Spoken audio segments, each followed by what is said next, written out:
Alors, bienvenue à tous. Ici, c'est Maximilien Piccinini. Et aujourd'hui, j'ai l'honneur de vous parler d'un principe et d'une clé qui est pour moi la plus importante. Si je dois vraiment en choisir une, avec bien sûr l'action, parce que ça y est lié, c'est l'attitude.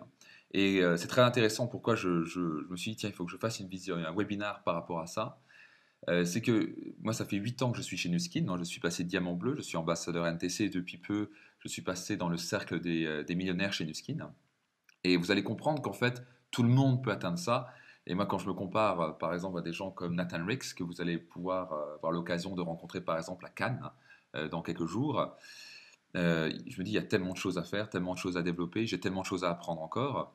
Mais ce que je vois, et c'est quand je vois dans mon réseau de distribution, de voir des gens qui stagnent, qui n'avancent pas, et je vois les personnes qui ont encore plus de difficultés, mais qui décollent, qui avancent, qui progressent tous les mois, qui deviennent rubis, puis émeraude, puis diamant, etc., et qui deviennent diamant bleu, qui sont voués au succès. Et c'est très intéressant de voir que, en fait, je peux voir, à partir depuis maintenant 2 3 ans, je peux voir d'entrée si la personne va pouvoir réussir ou pas. Ou quand elle a pris une vraie décision, quand elle a changé son attitude, et là je me dis, à partir de ce moment-là, elle va réussir. Et donc, qu'est-ce qui se passe? On voit les volumes d'affaires exploser. Et donc, vous allez vraiment comprendre que le succès, c'est vraiment un choix, que tout le monde peut y arriver, et que tout le monde peut développer une attitude qui vous mène droit à la réussite. Donc, j'espère que vous allez pouvoir écouter attentivement, prendre des notes, et surtout appliquer les principes que vous allez découvrir, parce que c'est absolument important, et surtout de le transmettre dans votre organisation. Donc c'est quelque chose que vous pouvez transmettre, cette vidéo, que vous pouvez transmettre dans votre organisation. À mon sens, elle a son pesant d'or. Si tout le monde comprend ces principes et les applique, vous êtes voué à un très très grand succès. Donc j'espère que vous êtes prêts et que vous allez prendre beaucoup de notes, parce que sincèrement, ce matin, ce que vous allez apprendre peut littéralement transformer votre vie. Alors c'est parti. Alors je sais qu'il y a un petit retard dans les images, mais littéralement, vous allez avoir 3 types d'attitudes dans ce business. 3 types d'attitudes. Et l'attitude, c'est vraiment tout dans la vie. La première, c'est l'attitude mentale. C'est-à-dire que, on va rentrer par rapport à ça, ça va se passer tout ce qui est dans l'esprit. C'est l'attitude mentale, comment on pense, est-ce qu'on pense positivement, négativement, comment on gère ses pensées. Si on maîtrise ses pensées, on maîtrise sa vie. 2, l'attitude physique. Alors ça, souvent, on a tendance à oublier, mais c'est extrêmement important, on va en parler. Et 3, l'attitude humaine. Tout ce qui est en rapport avec les valeurs humaines, la communication, l'humain au sein de notre business. Et ça, dans notre business, comme dit l'entreprise Nuskin, c'est it's a people's business. Moi, j'ai pu voir, par exemple, quand j'ai commencé à étudier la Norvège, pourquoi ils avaient un tel succès. Et en fait, j'ai une simple réponse, c'est qu'on m'a dit, bah, la qualité des gens est extraordinaire. Ce sont des vrais leaders. Ce sont des qui ne cherchent pas d'excuses, ce sont les chefs d'entreprise dans l'âme, c'est les gens qui bougent. Et donc là, j'ai vite compris à quel point c'était important de vraiment sélectionner des gens et de travailler dans l'humain en quelque sorte. Alors c'est parti. Maîtrisez ces 3 attitudes et vous êtes voué à un très très grand succès. C'est aussi simple que ça. Alors la puissance des habitudes. Alors ça c'est très important on va aborder par rapport à ça. Les habitudes c'est quoi? J'ai envie de dire que c'est un pilote automatique vers le succès ou l'échec. Donc, c'est-à-dire quoi? Je prends un exemple par exemple de la brosse à dents. Si vous avez l'habitude, on va dire que vous êtes droitier et que vous avez appris à vous brosser les dents avec la main droite, ben, en fait, ça va être une habitude que vous avez depuis l'enfance et qui va être pour vous extrêmement on va dire, difficile à changer. Donc maintenant, si à partir de maintenant, je vous dis, essayez de vous brosser les dents avec la main gauche, ça va être compliqué. Donc vous allez voir que vous avez plein de complications. Mais si vraiment vous persévérez, vous avez vraiment un fort pourquoi, et vous faites ça régulièrement tous les jours pendant plusieurs semaines, au bout d'un moment, ça va devenir tout à fait naturel. Et vous allez même perdre l'autre habitude. Donc en fait, dans notre business, c'est exactement la même chose. Mais c'est très important de comprendre, c'est un pilote automatique vers le succès ou l'échec. C'est-à-dire que si vous avez des mauvaises habitudes, par exemple de chercher des excuses, de remettre au lendemain, etc., et vous critiquez les gens et rien n'avance, qu'est-ce qui va se passer? Ouais, c'est très simple, vous êtes droit vers l'échec. Vous ne pouvez pas vous planter, vous ne pouvez pas réussir, ça ne peut pas avancer. Par contre, quand on a un pilote automatique vers le succès, c'est-à-dire qu'on a des habitudes d'action, d'appeler des gens, de contacter, d'arrêter de chercher des excuses, etc., le pilote automatique est enclenché et c'est comme si on est amené, on va dire, on va voir ça tout à l'heure, avec beaucoup moins d'efforts, on y arrive. On va dire, c'est presque comme si c'était naturel. On se lève le matin avec ça, c'est normal de faire des contacts tous les jours, c'est normal d'appeler, c'est normal de prendre des rendez-vous. Et ça, c'est la première année. Si vous êtes un nouveau distributeur aujourd'hui, la première année, c'est cette difficulté-là, c'est de prendre de nouvelles habitudes. Surtout quand ça fait 30 ans qu'on en a des mauvaises. Alors, la question pour vous, c'est imaginez-vous le focus et la détermination pour changer 30 ans de pensée négative ou de mauvaises habitudes. Donc, ce que ça veut dire, c'est que, et je suis là très sincèrement aujourd'hui, j'ai qu'un but, c'est que vous réussissiez. Mon objectif aujourd'hui, c'est de vous dire la réalité et la vérité, pas ce que vous voulez entendre, mais ce que vous avez besoin d'entendre pour réussir. Donc j'espère que vous comprenez ça attentivement et que je suis vraiment là pour créer des résultats. Moi, en tant que sponsor Upline et leader, ce que j'espère vous considérer aussi en tant que leader, notre rôle en tant que leader, c'est de dire les choses et de donner les choses qui aident les gens à réussir. Et pas leur dire tout est beau, tout est rose et on réussit, c'est facile en claquant des doigts. C'est pas vraiment comme ça. Le succès, c'est pas si facile que ça. Mais par contre, tout le monde peut y arriver. Mais ce que je suis en train de vous dire, c'est que tout le monde peut réussir, mais ça va nécessiter des efforts et un focus et une détermination extraordinaire. C'est tout. Donc, pilote automatique, pensez-y. La clé, ça va de changer ses habitudes. Donc, l'objectif aujourd'hui, c'est que vous créez de nouvelles habitudes d'attitude. Vous comprenez. Donc, c'est créer un nouvel enclenchement, une nouvelle habitude. Et pour ça, ça prend 20, 30, 60 jours, 6 mois pour certains, pour créer une nouvelle habitude, pour que ça devienne naturel. Changer d'habitude requiert une forte détermination, un puissant pourquoi. C'est-à-dire que vous devez savoir pourquoi vous le faites. Si tu dis, mais non, j'en ai marre d'en avoir marre, je veux une liberté financière, j'en ai marre, j'ai envie de me payer les plus belles robes, ou pour les femmes, pour les hommes, j'ai envie de voyager la voiture de mes rêves, avoir du temps pour ma famille, arrêter de stresser, m'acheter les plus belles choses, avoir les meilleurs restaurants. Je ne sais pas moi, tout ce que vos rêves, peut-être aider plus les enfants dans le monde. Mince quoi, j'ai envie de vivre ma vie à 100%. Okay, il me faut un fort pourquoi. Et quand on a cette détermination, ce fort pourquoi, on est capable de tout. D'un coup, il n'y a plus d'excuses, d'un coup, on bouge. C'est une question de détermination et de vraiment de savoir pourquoi on le fait. Et bien sûr, ça nécessite une grande discipline. Et ça, tout le monde est capable de le faire, mais ça nécessite de choisir chaque jour, de dire je suis plus fort que mes émotions, je vais le faire quand même. Et j'ai envie de dire, et même quand on a une bonne habitude, nous devons nous pousser chaque jour à se dépasser. Alors, je prends un exemple pour vous donner ça. Je prends l'exemple de courir. Alors, par exemple, moi, ça fait littéralement des années que je cours. J'étais sportif presque à haut niveau dans le basketball. Enfin, presque, hein, je dis, j'étais pas encore professionnel, mais j'étais quand même à haut niveau. Donc, j'ai l'habitude de courir, de faire du sport, etc. Et depuis des années, je fais du sport. Mais vous savez quoi? Je fais au moins 3 fois par semaine de la course. Mais c'est très intéressant de voir que voilà, mon horloge, enfin, mon réveil sonne. Alors, genre 7h ou 7h30. Et qu'est-ce qui se passe? C'est que je me dis, ah, je vais aller courir parce que c'est le jour où je vais aller courir, parce que c'est important. Je me suis rendu compte que quand je courais, j'ai plus d'énergie dans la journée, je me sens mieux, j'ai plus de focus, je suis moins endormi, j'ai plus de présence. Et je tiens mieux la journée. Et surtout, c'est bon pour éliminer mes toxines, etc. Bref, donc je sais que c'est une bonne habitude. Donc j'ai cette habitude-là, mais vous savez quoi? Tous les jours où je dois aller courir, je dis, ah, j'ai pas envie d'y aller, ouais, pourtant il fait beau, mais bon, allez, je peux peut-être y aller demain. Et vous voyez, et même moi qui fais ça depuis des années, ben, je dois encore me pousser pour dire non, on arrête les excuses, prends tes chaussures et y va. Et c'est très intéressant de voir qu'au moment où je me dis vraiment, allez, j'y vais, je décide, c'est le moment de décision, et je vais aller chercher mes chaussures et je les mets, d'un coup, il n'y a plus de problème. Et d'un coup, quand je suis dehors, je me dis, ah, qu'est-ce que j'ai bien fait. Et à chaque fois que je cours, qu'il pleuve, ou qu'il fasse beau ou pas, bon, genre, il fait beau sur la Côte d'Azur, mais bon, ça change rien. À chaque fois, je me dis, alors qu'est-ce que c'était beau, qu'est-ce que ça m'a fait du bien. Et donc ça veut dire quoi? C'est-à-dire que même si j'ai une bonne habitude, je dois quand même me pousser chaque jour à le faire. C'est-à-dire que notre esprit est toujours voué à chercher le plaisir avant tout.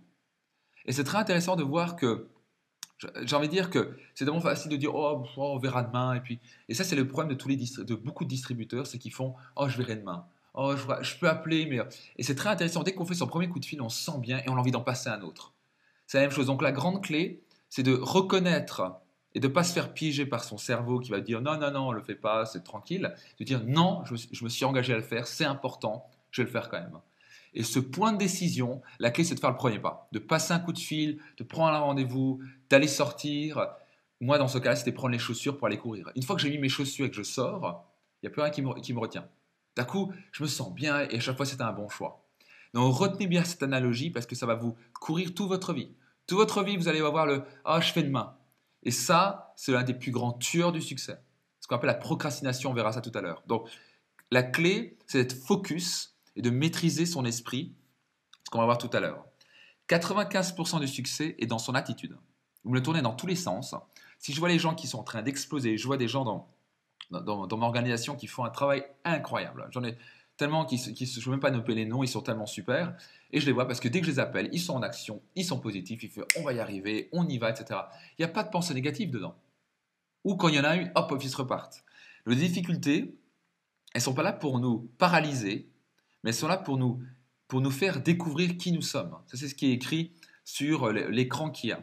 C'est vraiment pour nous faire avancer. Les difficultés, notez ça attentivement, tout le monde en a. Tout le monde. Les plus riches aux plus pauvres, aux plus heureux, moi, c'est pas un problème. Les difficultés, elles sont absolument normales et obligatoires dans la vie. J'aime bien dire que si vous avez vécu la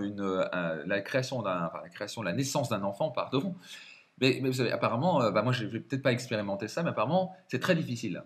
Et avoir des enfants, c'est difficile. Avoir un mari ou une femme, c'est difficile. Quoi qu'il arrive, avoir un travail qu'on n'aime pas, c'est difficile. Et même Nuskin, c'est difficile. Donc, il n'y a rien qui est facile. Par contre, ce qui est génial, c'est que tout est faisable. Et vous êtes même voué à réussir, vous êtes même garanti de réussir si vous êtes prêt à changer et si vous êtes prêt à prendre de nouvelles habitudes d'attitude. Et surtout des nouvelles habitudes d'action aussi. C'est très important. Là, c'est l'attitude, mais l'attitude est toujours liée à l'action. C'est les deux A. La clé, c'est la manière dont on réagit face aux difficultés. Moi, c'est une phrase que j'ai notée, bam, sur mon bureau. La clé est la manière dont on réagit face aux difficultés. Les difficultés, on les a. Comment je vais réagir à ça? La vie sans difficulté, c'est réellement une vie monotone. Les difficultés sont des défis nécessaires pour grandir et réussir. Donc, j'espère que vous notez ça attentivement. J'ai envie de dire, la prochaine fois que vous avez des difficultés, accueillez-les avec joie. Donc, je sais que c'est plus facile à dire qu'à faire, parce que moi, parfois, je dis, oh là là, etc. Mais la clé, c'est de dire, je suis plus fort que ça. Je suis capable de dépasser ça. Okay, et je cherche parfois des sources d'inspiration, des gens qui ont aussi des trucs incroyables. Et d'un coup, je me dis, mais attends, si lui a pu le faire, moi, je suis capable de trouver 12 chefs de groupe, vous comprenez? Et donc, c'est ça la clé. C'est quand on est capable de se dire, mais il y a des gens qui font des trucs incroyables, il y a des choses hallucinantes, presque inhumaines. Et nous, il faut juste qu'on trouve 12 personnes qui comprennent ce business, qui veulent augmenter ses revenus, et après les aider à dupliquer. Vous voyez, donc, c'est devenir diamant bleu, et c'est incroyable à dire, et c'est vrai. Quand vous devenez diamant bleu, quand vous allez devenir diamant bleu, vous allez vous dire, mais en fait, c'était pas si compliqué. Il fallait juste que j'arrête mes excuses, que je bouge un petit peu mes fesses, excuse-moi l'expression, comme dit bien Jean-Bernard, d'arrêter de se poser des questions à la con et d'avancer. C'est tout. Il faut arrêter de penser et d'agir. Donc à un moment, il faut arrêter maintenant de se tracasser l'esprit à dire ici et peut-être. Le trop-penser vous paralyse. Maintenant, c'est un moment de dire, maintenant j'y vais, je vais à fond et je vais jusqu'au bout. Et quand vous faites ça, quand vous vous engagez, toutes les portes s'ouvrent. Vous avez l'impression que toutes les portes s'ouvrent, les choses vous arrivent. Vous dites, mais c'est pas possible, ils étaient cachés où ces gens-là? Mais ça vient seulement quand on prend une vraie, totale décision et un engagement total. C'est comme ça dans la vie. Quand les gens hésitent, vous allez attirer des gens qui hésitent. C'est le reflet de nous-mêmes. C'est le miroir de soi-même. Quand on décide, on attire des gens qui décident. Donc c'est très intéressant de voir que pour attirer des leaders, ce qu'on veut dans notre business, des gens qui avancent, qui bougent, qui ne cherchent pas d'excuses, il faut en devenir un soi-même d'abord. Donc attitude, attitude, attitude. Le succès est réellement un choix. Des excuses, tout le monde en a, sauf ceux qui réussissent et qui avancent. Donc vous choisissez dans quelle partie, dans quelle catégorie vous faites partie de ces gens-là. Moi, c'est simple. Moi, je dis bien, il faut que j'arrête. Soit je me catégorise dans les gagnants, les leaders, soit je me catégorise dans les perdants qui cherchent toutes les excuses, qui se plaignent de leur vie à longueur de journée et qui, malheureusement, sur leur lit de mort, ils parlent que de regrets.